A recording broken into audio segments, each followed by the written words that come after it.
All right, on this week's episode of I-501-CU, the podcast for nonprofit board members, I'm interviewing what may be a modern-day Renaissance man. I tell you not. Listen to this gentleman's resume. Mitch, and you're smiling, and you're going to be humbled. He is a junior Olympian in Taekwondo. Are you kidding me? He's a speaker. He's a coach. He's a pastor. What this guy has done at a very young age is remarkable. And you know what? He's just one heck of a good guy. Ladies and gentlemen, I'm going to interview Mitch Lomazov today. Mitch, if you would, tell the audience a little bit about yourself, your background, and your career, and what you do today. Michael, my 5-year wedding anniversary is coming up. Will you come to dinner and just repeat the resume so my wife can hear? I'm always looking for creative ways just to hold on. There you go. Thanks so much for having me. I deeply admire and respect your work in the community. When you reached out for me to be here, I was ecstatic and grateful to be here. As you mentioned, have a variety of roles and navigating an interesting career progression. I started with degrees in accounting and finance. And for those of you that know me a little bit more intimately, typically when people find that out, the response is, why? And so I also ask myself that quite often. And so I was able to go and use those degrees, and I went through a 2-year coaching program and spent about 5 years in my career really starting to shift and build credibility and experience as the finance side of my world began to go on the back burner and the communication leadership areas began to come to light. And I've been doing this now about 8 years, and through that, some key areas had become refined in content that I really specialize and work on. Public speaking, executive coaching, and performance. I'm a huge fan of mindset and also working with teams for greater cohesion. That's the work stuff. On the home life, which I often am typically more excited about, and you should hear the resume of my wife, is been married almost 5 years, as I mentioned. We have 2-year-old twins, so our house is always full, but I'm starting to say maybe not full enough. So we'll see what the future holds. Glad my wife isn't on the call right now. Yeah, there you go. As he quickly takes a sip of coffee, and twins, and yet you're smiling, and you don't even look tired. You never look tired. So it's got to be that mindset thing. I'm always quite impressed. But you talked a little bit about speaking, and you certainly have found your niche, going from finance and accounting and doing the coaching that you do, and particularly speaking. And I want to talk about that for a second. Why? Why is it so important for a leader to be able to speak appropriately? I'm reminded of recently I was in an engagement and there was teams of cohorts presenting and they had an opportunity to present. They had a 10 to 15-minute window to present in front of all the officers of the company. Now, to get the officers of the entire company together, this is a larger size organization. One, it seldom happens. And two, to have them all attentive where it would be impolite to have their phones out. And so you have 10 to 15 minutes of their attention. In those 10 to 15 minutes, you can have the most brilliant content. You can have information that will change the landscape of the organization moving forward. But if not articulated and presented in an engaging, captivating, and confident manner, all of that work, all of that research, all of that talent will fall flat and change doesn't occur. So quite simply put, public speaking is essential because it catalyzes change. And regardless of the leadership capacity and the skill set and the effort and experience you've had, if it doesn't get formulated in a method and conveyed in a manner that allows people to understand, receive the information, and most importantly, do something with it, then what is it all for? And so I think speaking really predominantly allows people to translate their talent, their time, their efforts into a catalyzing a change mechanism. And what have you seen as the biggest challenge for people? Why are they not effective speakers? I would say there's twofold. The first off is oftentimes I hear, well, I'm just not a good speaker, or I don't like speaking, or and I'm fearful of speaking. One, that's normal. Public speaking is the number one fear over death. And so it's understandable. It's a shared common thing that the shared human experience that people don't enjoy doing. But too often that becomes your paradigm and that becomes your self-talk. And so when I work with leaders, the necessity for them to first understand public speaking is no longer optional for you. It's part of your job description. And if it's part of your job description, are you going to continue to tell yourself you hate it or you're not good at it or you don't want to do it? Or are we going to begin to reframe our perspective and our mindset to say, if this is part of it, nothing I can do to get rid of it, how do I begin to seek to get good at it? And I think it's once we shift that tide, now they start to go into momentum. They start learning, they start challenging themselves, they put themselves in those environments. And it's, I like to say smooth sailing, but relatively smooth sailing from there. Well, and that makes a lot of sense, that mindset thing. And do people respond to that pretty readily? Do they recognize as leaders that I've got to do this, or is it, push and pull? Are you having to tussle with them? It's a mix. We got some that, and I think that's just, natural style. I'm sure you experienced with some leaders. Some are ready and attentive to hear the profound advice you have to share, and others are gonna fight you tooth and nail for a couple of weeks, months, and maybe years. And what are some simple things people can do tomorrow? A speaker, maybe somebody's giving a presentation tomorrow. What are just some simple tips that would help them project and be received? And I love that word you said. I think that's really important because you project, you talk for a reason. You want people to receive a specific message. But what are some specific tips that you offer? Yeah. When it comes to your talk and the content of the talk, a simple tip is focus on the end in mind. Before thinking about what are my points and the key things, oftentimes we get stuck in an information transfer. What am I going to talk about? I advise just think about what you want to leave with the audience and work backwards from there. So if you think about the end in mind, Stephen Covey, seven highly effective habits for effective people. Pretty sure there's more effectives in that title. When you think about one of those tips, and so thinking about that piece, I think a practical body language tip that you can do as you stand up is be mindful of how far apart your feet are. If you put your feet a little bit further apart, you're going to stand with a more rooted, grounded foundation. It'll be easier to project. And the third tip, last one, I don't want to overcomplicate it. Focus on getting your arms out. So you can't see, but you can on the camera, but you can see that my torso is fully exposed. And so if you can get your arms when you communicate outside of the shoulders and it feels weird, but record yourself doing it, it looks normal. But we never ever really stand with just our hands randomly out by our sides. But as a presenter, it looks natural. It helps make you feel more comfortable and confident. Oh, I love those, and I know you've posted those on LinkedIn, and we'll get to that towards the end because you share a lot of good content. Let me ask you though, how about on Zoom? What are your perspectives of leaders presenting and communicating on Zoom? Just observations and maybe some tools there. Yeah, interesting question and very relevant.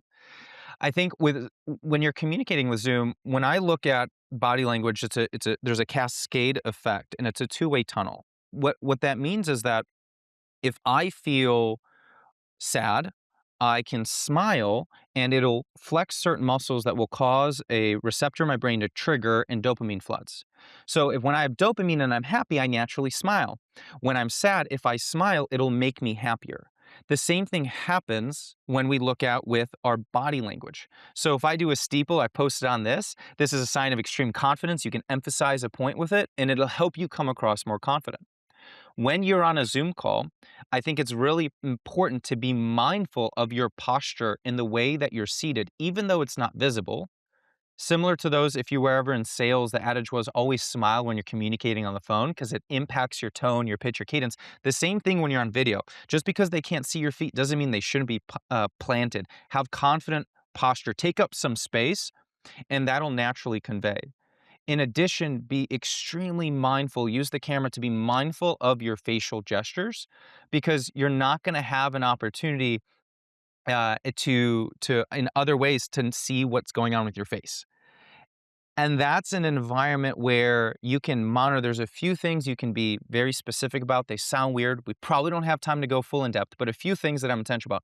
When I smile and when I'm listening, I want to smile with my eyes. I'm going to have wrinkles here for the rest of my life. It's fine. There's no amount of eye cream that will resolve it.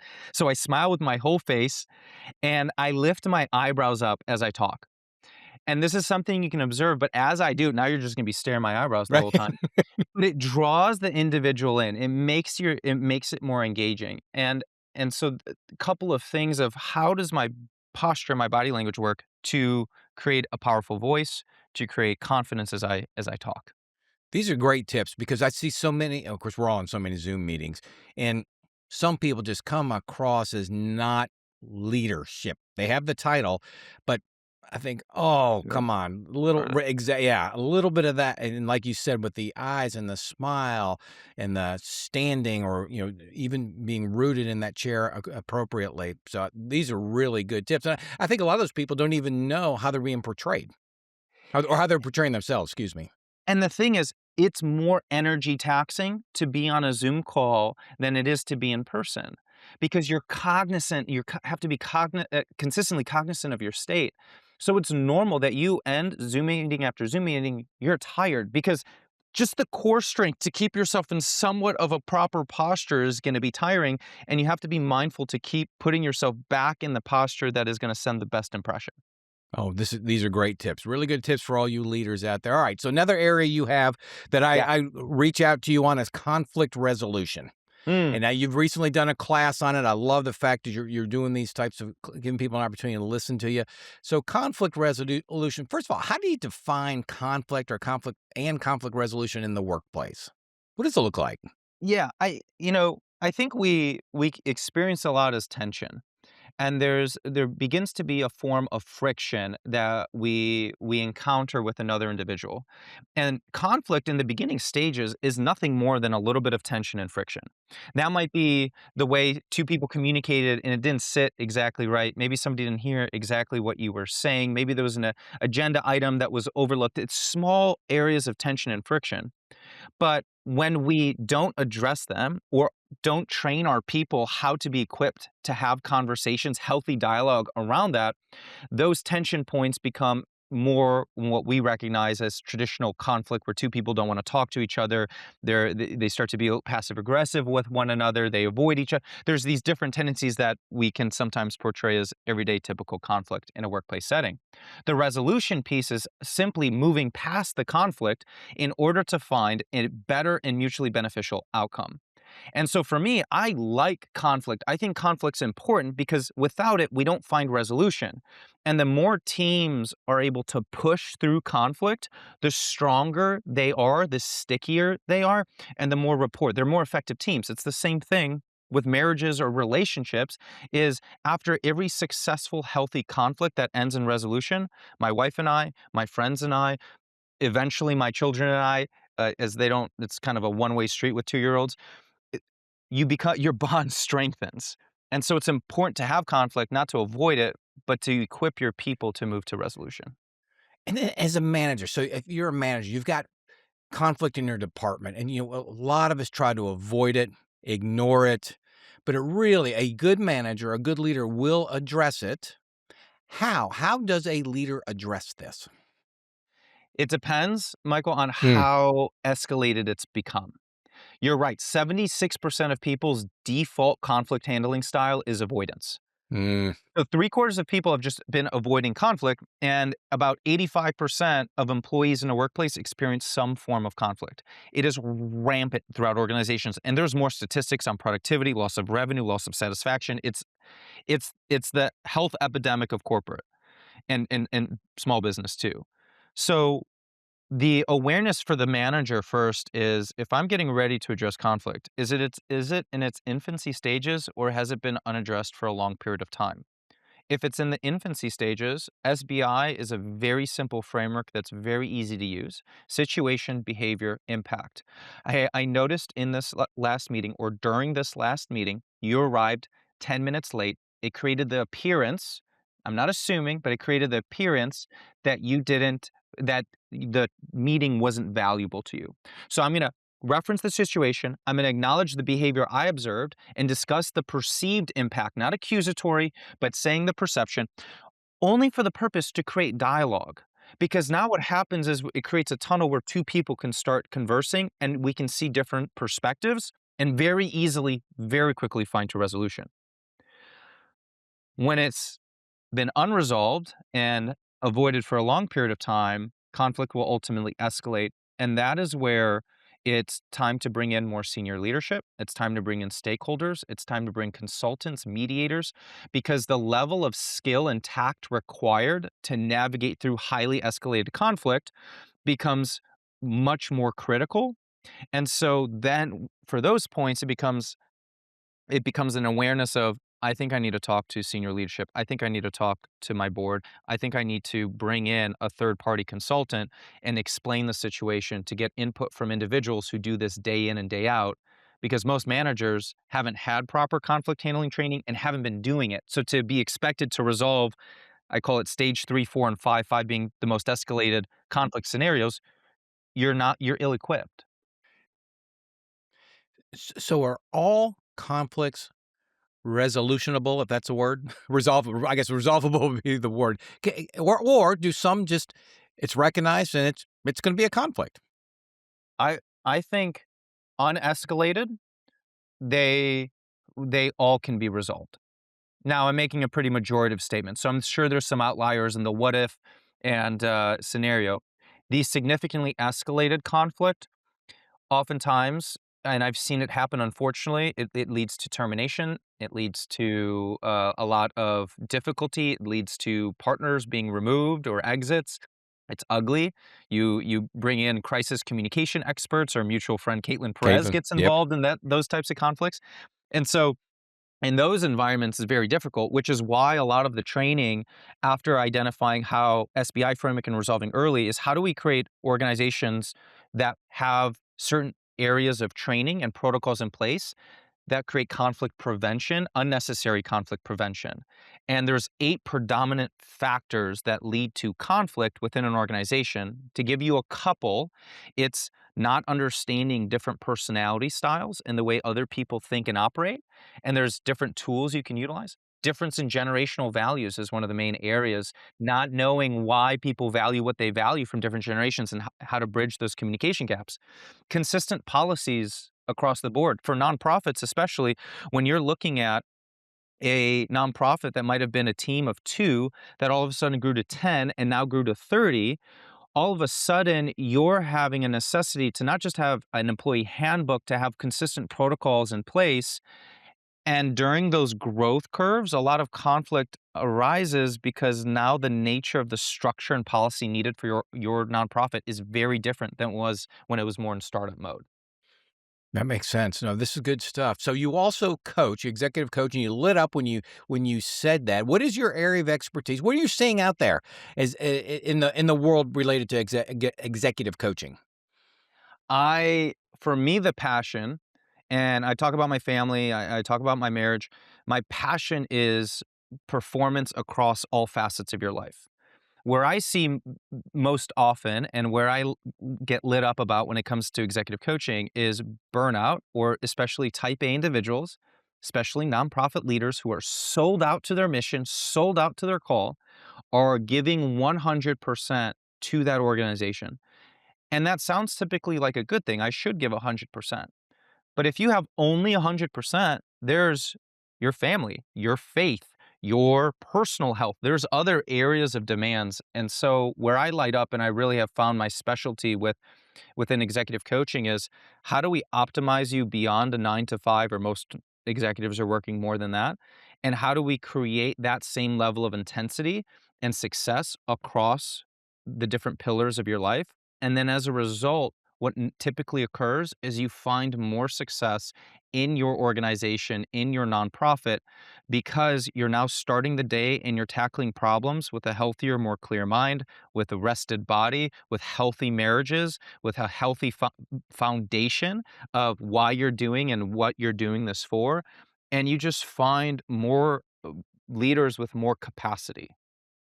Oh, and everybody's looking for more capacity, and you're exactly right. The the job of a leader is getting harder. You didn't say that. I said that. And the need for executive coaching and that tension that they're going to have is going to continue to grow and rise. And you got to get control of it. You've got to get somebody to help you with that because it doesn't look good on the end if you don't get the help now. Yeah. Yeah. And that sometimes becomes the conversation of let's chart this out 10 years from now. Let's chart it out Uh, 20 years from now. One of my favorite adages with my clients is that, and this is from personal experience. My objective is not to outperform my competition. My objective is to outlast them. So 20, 30, 40 years from now, hey, we have a need for corporate training. We need for a need for executive coaching. Who are we going to call? I love this community. I want to be rooted in this community. And so 40 years from now, my name is going to be the name that pops up first because I'm not focused on the 80, 90-hour work weeks right now. I'm going to be at the pace that I can build as fast, as intense as I can, that's sustainable so that 3, 4 decades from now, I still get to do what I love to do and still have the impact on people's lives that I get to work with. Well, you are impacting people's lives, that's for sure, Mitch. I've seen you in action. You're really, really good. So tell the audience a little bit about how they can learn more about you and maybe engage you in your services. Thanks for the opportunity to share that, Michael. I really, really appreciate it. I'd say if you're looking to get connected, I'm based in Sarasota. I'm very involved in this community. Most of my work is in this Gulf region here. So if you're looking to get connected on a relational side, LinkedIn's the best way. Message me. We can get coffee. We can have a Zoom call. Would love to get to know more of your listeners. For those of you that just want to learn more about my services, feel free to LinkedIn, my website, mitchlomazov.com. You can check out more about what I do there. But I would say LinkedIn's going to be the place. Let's get a cup of coffee.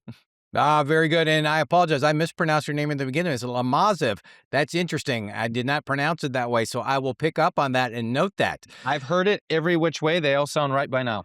Well, and it's really not that hard of a name. It's one of those names that you look at and you go, oh, that's really hard to pronounce. But it's really not. If you look at it, Mitch, right? Thank you. It's worked for you all your life.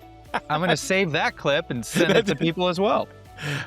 Mitch, appreciate it. Modern day Renaissance man, thanks so much for coming on today's podcast and look forward to seeing you out and about in the community. Thanks, Michael. Thanks for having me. And here we are, ladies and gentlemen, recapping with Reed. But first, I got to do the mea culpa. I can't believe I pronounced his last name wrong. It's Lomazov, Mitch Lomazov. And afterwards, ladies and gentlemen, he said, don't worry about it. Everybody calls him Lomazov, but it's Lomazov. Anyway, Reed, I take away from you. I digress. Here we are, recapping with Reed. What are your 3 takeaways? So my first takeaway is something I will implement right now. I will have my feet firmly on the ground, a wide stance. I'll be having good posture because even on Zoom, you need to be aware of these things because they get translated through the camera. Yeah, very good. Number 2. When giving any sort of presentation or talking in public at all, have the end in mind and try to work there throughout your conversation. That's something that I am certainly going to be implementing into my future talks. Well, you've learned a lot. Now, number 3. Conflict resolution. I like how he framed it. It starts off as just tension and friction. Maybe something rubs somebody the wrong way, and if you don't address that tension and friction, that's when it evolves into something that we would call conflict. And he talked about an SBI framework, which I think was very well framed as well. Situation, behavior, and impact. Don't accuse people of what they do, but talk about the situation, the behavior that was portrayed, and the impact that it made. Yeah, he did a really good job giving us an example of that. So there you have it, ladies and gentlemen, recapping with Reed, and we will I-50 and see you next time.